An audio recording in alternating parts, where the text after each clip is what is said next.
ito yung pinaka-ano, ito yung pinaka-matakot.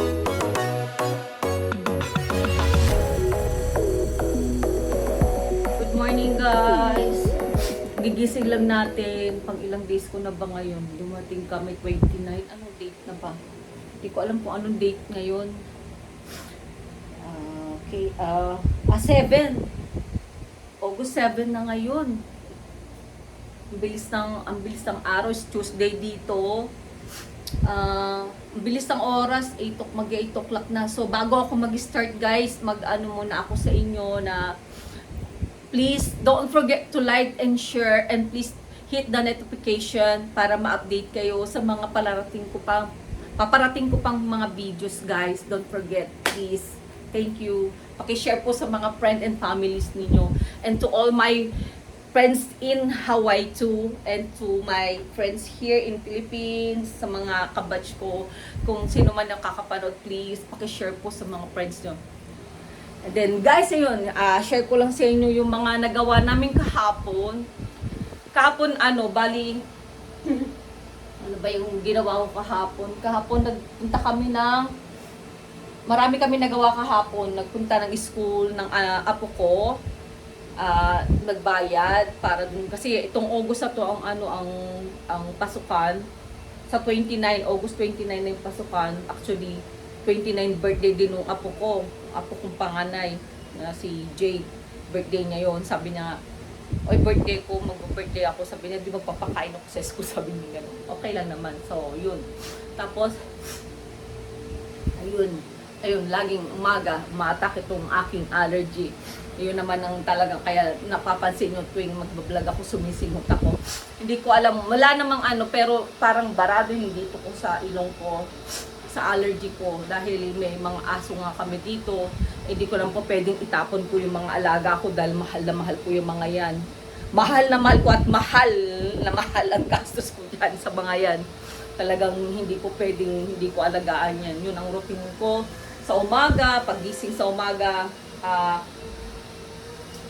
yun, naglilinis dun sa CR, ng mga CR, sa baba, dun sa cage nila, at saka yung playpen nila. Tapos yun nga, nandito na rin kasi yung anak ko na isang aso ko, na nadala ko dito from Hawaii. Nadala ko na rin siya, thanks God, kasama ko na siya dito kasi magtatagal nga ako, as I said, the last video ko, na magtatagal ako dito sa PI kasi marami akong ayusin, kasi papaagawa namin itong bahay, magpapagawa kami. So, maraming trabaho na kailangan ako ang nun. Hindi ko pa pwedeng paubaya sa anak ko lang dahil maraming gawain. Tapos yun nga, yung kahapon na namin, nagpunta kami sa SM. Yung asawa ko, yung schedule niya sa dental niya, nagawa na yung isang bridge niya, nagpagawa siya. Kasi talaga yung pianist, guys, alam niyo, mas mababa ang presyo dito sa PI kaysa kumpara mo sa US. Ang laki talaga, lalo na kung wala kang insurance sa US, na may insurance ka pero hindi kasi meron kasing minsan na insurance na covered, merong dental, meron yung para sa eye, lahat. Pero yung sa amin kasi parang sa medical lang sa amin lang, yung wala siyang kasamang para sa dental. Mahal kasi pag kumuha ka pag may kasamang dental. So hindi kami kumuha nun. Pero the last yung sa work ko, meron kasi package na kasi siya, lahat nandoon na. Wala na, umalis na ako sa work ko, so wala na akong insurance sa dental. Dati meron, kaya pwedeng covered ko yung asawa ko. Ngayon wala na kami nun, kaya dito kami nagpapagawa sa Pilipinas. Actually talagang noon pa man, dito kami nagpapagawa ng ipin. So nagawa na yung isang ipin niya, dalawa yung pinagagawa niya, bridge kasi yon. So hindi ganong kamahalan. I think mga 30,000 yata ang isa. Yeah, 30,000 ang isang bridge siya pinagawa niya. So dalawa yung pinagawa niya. Kumpara mo sa US. Kating pag sa US ka nagpagawa, nakalimutan ko na kasi dati nagpagawa ako din kasi dito, dalawa dito sa Hawaii. So ang covered kasi ng insurance ko is 50%. Tapos binayad lang namin, hindi naman ganun kalaki, siguro mga nasa 5,000 din yung binayad namin sa dalawang ipin ko kasi na-covered nga ng insurance. So yun. And then balik tayo dun sa nagpunta ako ng SM kahapon kasi nga may nagpa ko sa derma dahil nagkakaroon ako ng allergy. Bumabalik na naman yung allergy ko. Tignan nyo guys. So, hindi ko maintindihan kung kasi yun nga nung nandoon ako sa Hawaii, at least parang last year or nagkaroon ako ng test sa allergy ko. Marami talaga akong maraming pinagkukunan ng allergy ng katawan ko. Hindi ko na alam ngayon kung ano pa. Marami kasi hindi ko masyadong nabasa yung pero pinabasa ko naman sa asawa ko. Maraming chemical na halimbawa sa mga detergent na ginagamit namin sa paglalaba, mayroong mga chemical naman na halo doon na hindi po pwede sa akin. Tapos sa mga shampoo naman tsaka conditioner or sa lotion meron din. Mandami. Kung talagang sasakit ang ulo mo kung iintindihin mo. So yun. Kaya ang in-advise sa akin na gagamitin ko parang na lang yung tawag dito organic na mga walang halo yung ganun. May mga ganung shampoo, may mga ganung detergent. Since nung nag-test naman ako, sorry guys biglang nagbabara yung ko na, ewan ko, di ko maintindihan sa lalamunan ko, yung allergy ko. Yun, madami akong allergy guys, sa mga naaamoy. Pag may naamoy ako na hindi kaaya-aya, yun, sumusumpong na yung allergy ko, yun. Wala akong tigil sa pangangati ng ilong ko, mata ko, yan. Eto yun, nagpunta nga kami sa derma, may sinadya sa akin na gagamitin ko. Yun. Ito yung binili ko sa kanila nakalimutan ko na yung pinta namin na derma clinic. Natapon ko na yata yung papel na pinaglagyan. So, yan. Tingnan natin kung nandito pa yun. Maano siya, maganda naman yung sana hopefully siya, ito siya oh. Ito yung pinuntahan namin na derma clinic ko, guys. Nakikita nyo. Malabo ba ito? Ito siya. Derma clinic siya. So, taking care of you, sabi nila. Sabi niya dito. So, yan. Yan yung pinuntahan namin. May binigay sila sa akin na cream after na i-use ko yung parang blurred siya. Ito yung cream. Tapos, meron pa akong isang ginamit na yung para sa panghugas ba.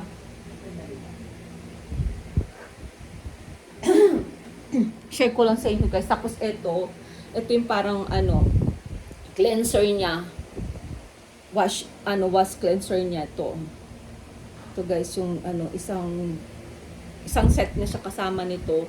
After ko i-use ito lalagay ko dito sa Yun guys. Tapos, makita niyo may mga nakasabit.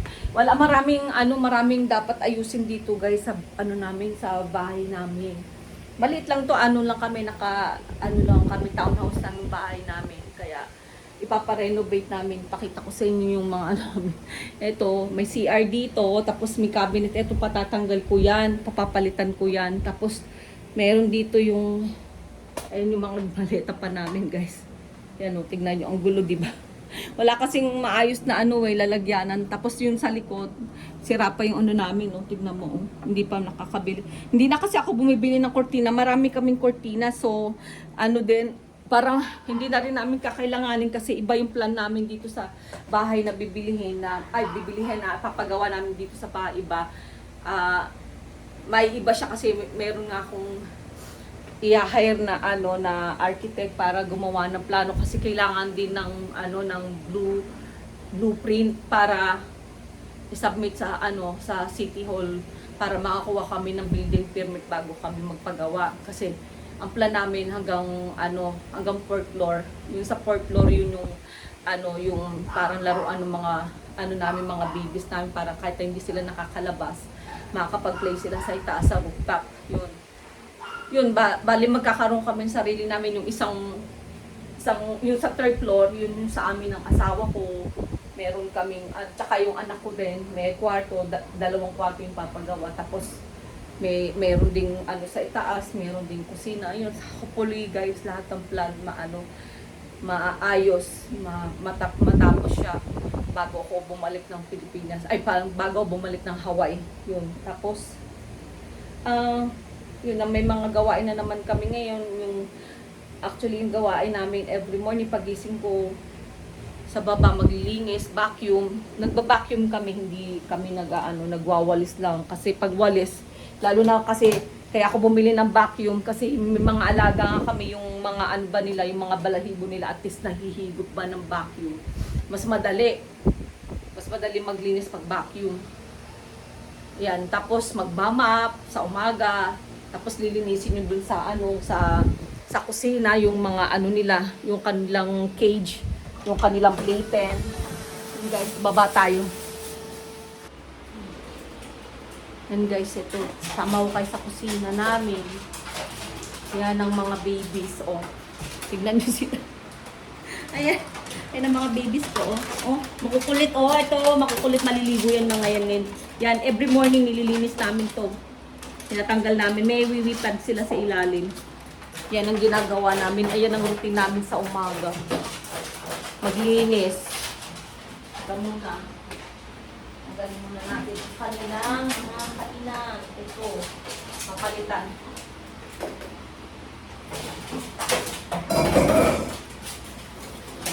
Finish. Hirap nang may mga alaga. Pero nakakatuwa naman sila. Diyan na. Yan si Titus. Hi, Titus! That's my baby. Si Hawaiian yan. Hawaiiano. Kasi lalaki. Hawaiiano kasi galing siyang Hawaii. He's from Hawaii. From Hawaii, si Tyrus. Ito mga Pilipino. Mga Pilipino, kaya ang kulay nila ay kayumanggi. Kulay brown. Oh. Yan, mga Pilipino to. Kasi ang kulay nila, oh, ito, tignan mo, parang ang kulay niya ay, ano ba to? Kayumanggi.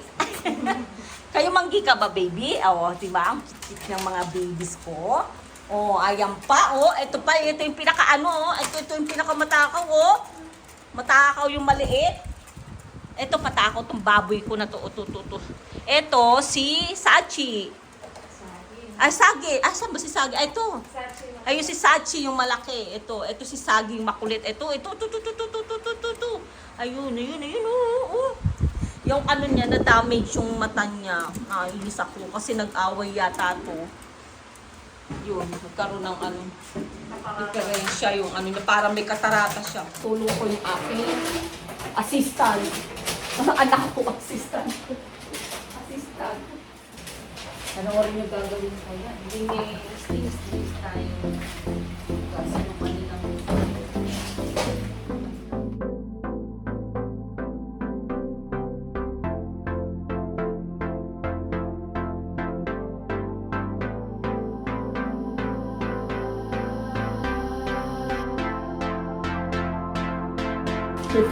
may pan-diet kami sa umaga.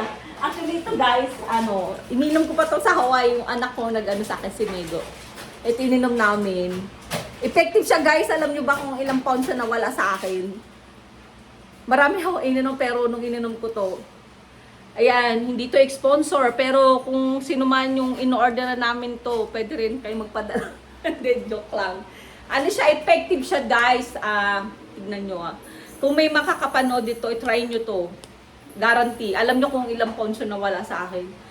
Nawalan ako ng mga 10 pounds kasi nang out ako sa work, grabe ang timbang ko. Umabot ako ng 160, 67. Nung ininom ko to, nabawasan ako.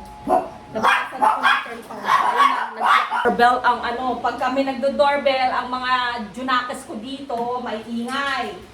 Lalo na pag may nagising na sa amin, narinig nila yung pintuan. Kasi yung pintuan namin maingay. Yung ngalitngit ba? Yung tawag ba nung, ewan basta yun, yung maingay pag binuksan mo yung door. Alam na nila yan, magtatahulan na sila, sabay-sabay sila do it.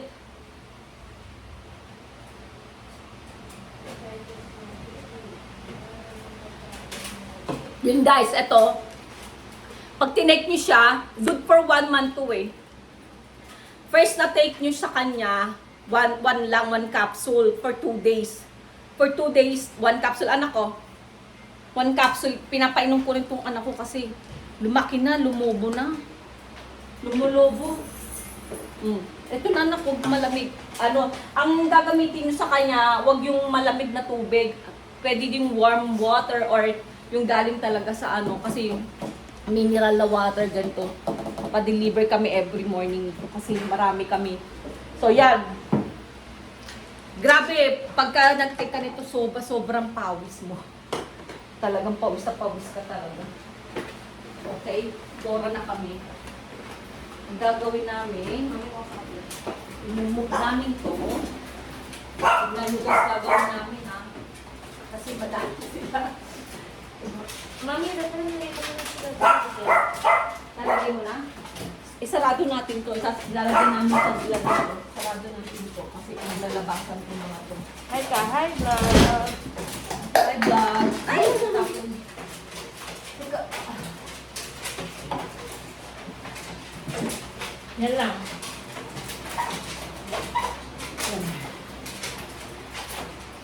Yung isa-isa namin nilalagay namin dun sa ano. Yan, sa upuan, oh. Yan sila, oh. Yan, yung isa, yan. Eto, makulit to. Ito, makulit. Ito, si makulit yan. Yan, dyan sila. Hindi naman nababa, yan. Stay! Yan. Dyan yan. Sigaw ko nga ng tubig. Makawis ng tubig. Sachi, hi vlog. Hi vlog na baby, hi vlog. Teka lang. Hi Wait lang. vlog. Oo. Gagamit kami ng gloves, guys.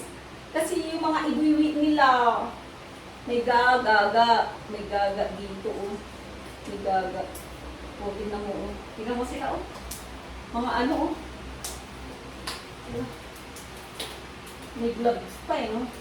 Pag gloves pa nalalaman para mag-operate kami. Operate ng Galing pa to sa Hawaii, guys. Dinala ko, teka lang. Ay, subiga. Ay, Kami pengit na mga wipes, tapos Lysol. huh! Huh! Kami wipes muna. Ha? Wipes. Wipes mo na? Pengit dalawa. Tapos Lysol. Anong di magastos? Oh, may wipes pa kami sa kanila. Wipes. More wipes. Okay naman. And Lysol. with Lysol pa. Oh, guys, ito, alam nyo, binili namin to sa SNR. SNR. Nag-SNR kami, yung ibang mga gamit namin sa SNR namin. Ano, yung mga ganyan. Tapos, plus Wiwipad. Wiwipad, guys. Yan. Ito ko sa inyo yung gawain namin sa umaga. Mga umaga. Ayan, ang mga babies na mga gwapo. Ito yung lalaki.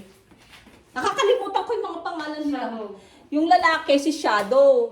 Ito si Shadow. Sachi. Ito si Sachi, yung may katarata. Hindi katarata yan, guys, ha, kasi nag-aaway sila yung kapatid niya. Magkakapatid to, guys, actually. Silang tatlo magkakapatid. Ito yung si Sagi. Ito makulit. Sobra. Anak yan, ando dun yung nanay nila, nasa itaas yun yung prinsesa namin. Yung prinsesa namin sa itaas kasama naka-aircon, di ba? Shala siya eh. Kasi siya daw yung prinsesa. Kaya siya naka-aircon, yung mga anak niya nandito. Yun yung ang balak namin, sila ng aircon pag nagawa na sa itaas. Eh, magpapagawa ako ng room para sa kanila talaga. Tapos naka-divide talaga yung para sa kanila na may kanya-kanya silang tawag dito, space nila. Bawat isa hiwalay ko siya, tapos yun, i-aircon ko din para just in case na pag mainit, sobrang init, naka-aircon sila. Kasi naawa ako sa kanila. Maski nga yung baby ko na yun, si Titus, dati naka-aircon yun kasi aircon yung bahay namin sa Hawaii. Maski sa sala naka-aircon. Dito hindi na siya naka-aircon, kaya naawa ako. Gusto yung kuman siya dalhin sa itaas, walang space na sa kwarto namin. Maliit ang space. Anong next natin ah? What's our next? Napakainin ko na. Ayun. Ay, mainit ka na. Ang palit ko na. Ito may mainit na. Ayan. Tapos yung pagkain nila, ipapakita ni ate kung paano niya gagawin. Demo na lang ni ate yung pagkain kung paano gagawin. Yan yun. Tapos yun, ilang araw akong hindi nag-vlog ate, dalawa. Isang araw lang naman. Yun, Dalawa? isa pa yung pag guys, ang problem ko. Alam nyo, madami na akong videos. Kaso lang, hindi ko pa ma-upload kasi ang hina ng internet dito. Yung ginagawa namin ng paraan kung paano. Ang hina ng internet dito sa Pilipinas. Nagpa-upgrade na ako pero ganun pa rin. Hindi ko na alam kung pa pwede ko lang dalahin yung internet sa sa Hawaii. Napakabilis, alam mo. Sobrang bilis doon ng internet. Dito sa Pilipinas wala. Kahit yung internet ko kasi nagpaano kami.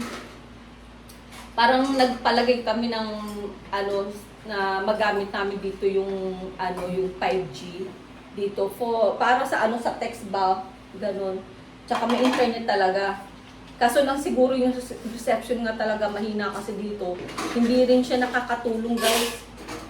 Pwede siya pang text or pang minsan yung parang mag-upload ka hindi naman siya nakaka-help din. Kaya yun, na problema ko, hindi pa kami kung makapag-download ng videos doon para ma-send doon sa editor ko. Ginagawa pa namin ng paraan yun. Yan, yung pagkain nila, pinapalambot muna sa mainit na tubig, ganyan guys. So, yun yung nila, ginagawa ng anak ko. Wala yung apo ko eh. Yung apo ko din, din siya rin ng katulong ko minsan. Minsan sa kanya nagawa na namin ng anak ko yung paglilinis dito. Kami na naglilinis nung nila. Tapos, pagtapos niya maglinis, siya na rin nang ng pagkain para yung pagising ng apo ko si Gabe. Siya na yung magpapalakad dito, pakakawalan itong mga to para mag-iwaliw dito. Parehas kami. Kakaya. Singutang-singut parang kala mo Yung talaga yung sakit namin tuwing umaga. Pag gising namin sa umaga, paligsahan kami niyan. Meron kaming gamot, dala ko galing ng US. Parang yatang araw-araw na lang nagtitake ako kasi wala, masyadong kasi yung alikabok pa. Yung nga sana guys, ito yung allergy ko na siya, mawala na. Grabe siya lalo na pag lumabas na ako guys. Naku, ang kati-kati niya, lalo pag pinapawisan, sobra. Hindi ko mapigil yung kati. Yun ang problema ko.